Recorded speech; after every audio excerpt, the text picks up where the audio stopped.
The great German theologian Jürgen Moltmann was asked a question once about divine suffering and human suffering, and he referred to an old English chap called Studdert Kennedy. Studdert Kennedy is well known as Woodbine Willie. He's not thought of as a theologian that Jürgen Moltmann would be glad to quote. With me is Stuart Bell, and you've done a vast amount of work on Studdert Kennedy and Jürgen Moltmann. Why did Moltmann quote Studdert Kennedy? Because that may be a key to why Studdert Kennedy and his book The Hardest Part is still relevant after 100 years. I think the first thing to say is, of course, that Moltmann is perhaps most famous for his book The Crucified God, which, when it came out early 70s, was thought of as revolutionary because it talked of God. You must talk of God in sight of the crucifixion. But at that stage, he hadn't encountered Studdert Kennedy. It was only in a later book that he'd come across Studdert Kennedy in The Hardest Part. And what was important for Moltmann was that this wasn't some dry theology from the departments of theology of the universities of the world, but that Studdert Kennedy had developed his theology on the Western Front.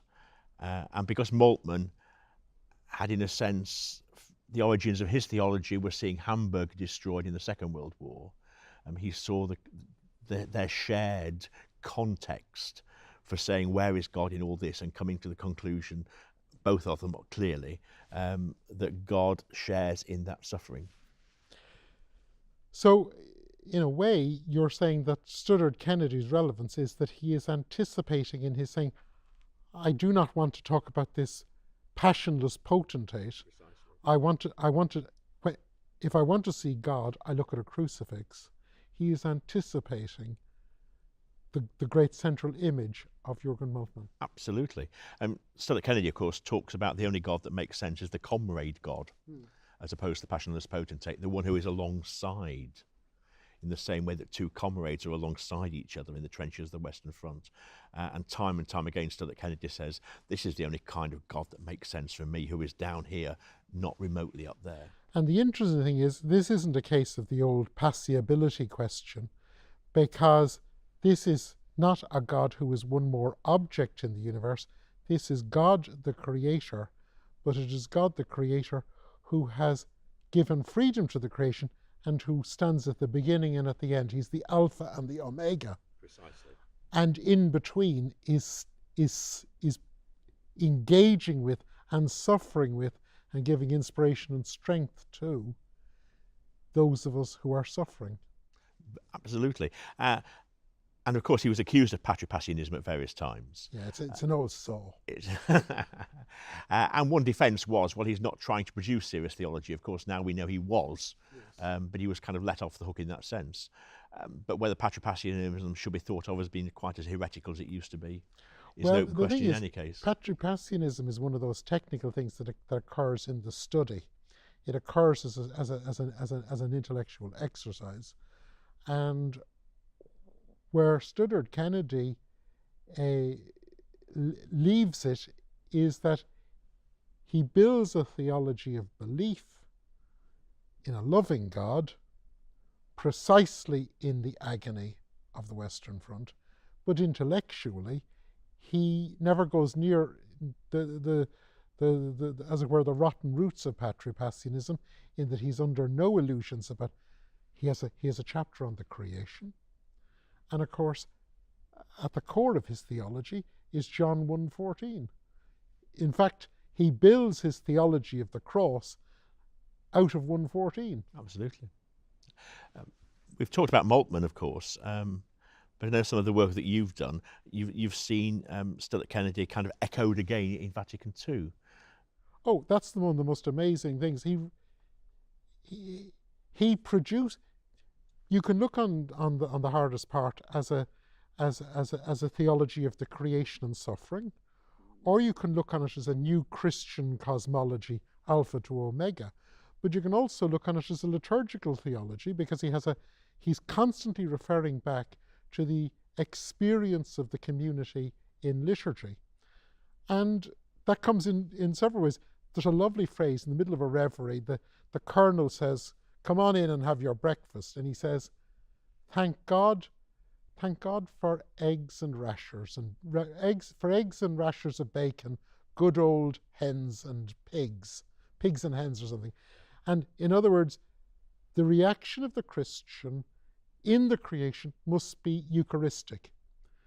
And then he does something that is amazing. In the middle of this book on what you'd expect a book on approaching, how does a Christian approach suffering, he puts in a chapter on the Eucharist.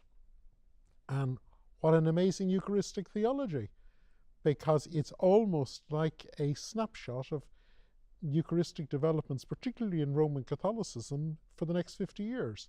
So, for instance, he has a different vision of liturgy. It's not something that's administered. It's not something that's done by priests. It is the work of the church. And he builds that up with a theology of the church.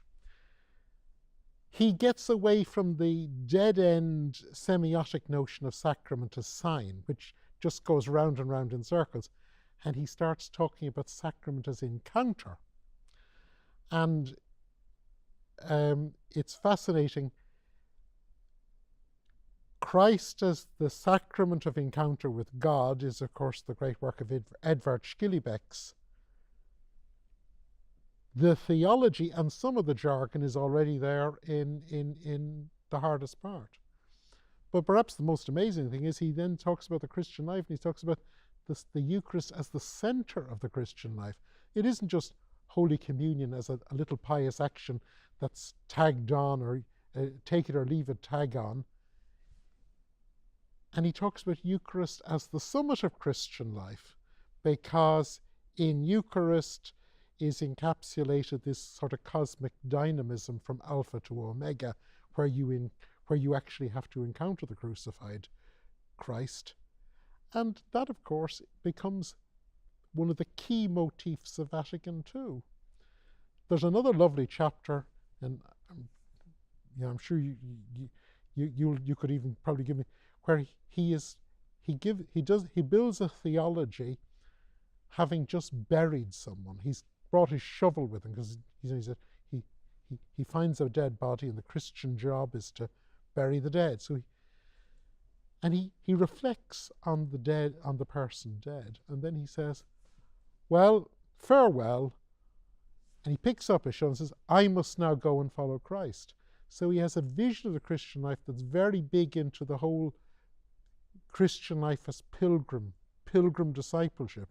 So 3 major themes of Vatican II, anticipated even with the right jargon in Studdert Kennedy. And there's a job there to find. And given that the subsequent writers have all come to Studdert Kennedy through Moltmann, we are left with that thought that had it not been for Jürgen Moltmann, would Studdert Kennedy have been rediscovered? And perhaps not. Well, no, exactly. It's the very fact that Jürgen Moltmann, oh gosh, if Jürgen Moltmann took this fellow seriously, we've dug it out. Yeah. Well, the only thing is, you dug it out first, you introduced me to it, and then the two of us each got our shovel, and we've dug it out and re-edited it. And so let's hope that the theologian Studdert Kennedy, in 100 years after it was originally published, is about to have a new lease of life. It certainly deserves it.